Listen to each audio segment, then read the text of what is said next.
জায়গাটা সুন্দর না? হ্যাঁ, জানিস রূপা, ব্যস্ত এই শহরের মধ্যে একমাত্র এই জায়গাতে আসলে আমার মনে হয় আমি একদম প্রাণ ভরে শ্বাস নিতে পারছি। তুই ঠিকই বলেছিস। এখানে কিছুক্ষণ থেকে তারপর রেস্টুরেন্টে গিয়ে খেয়ে নিই। কি বলিস? কি ব্যাপার? এরকম অসভ্য ছেলের মতো ফুল হাতে নিয়ে আমার সামনে দাঁড়িয়ে আছেন কেন?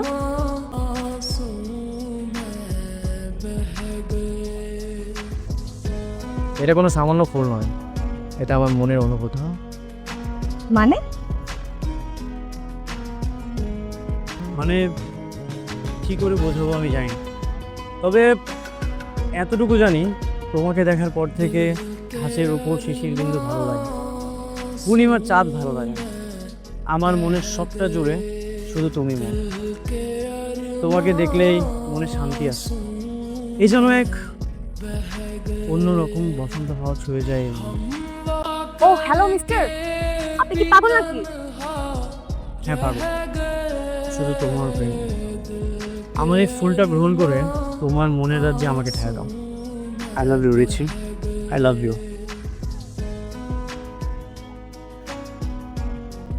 অসভ্য কথা। চল।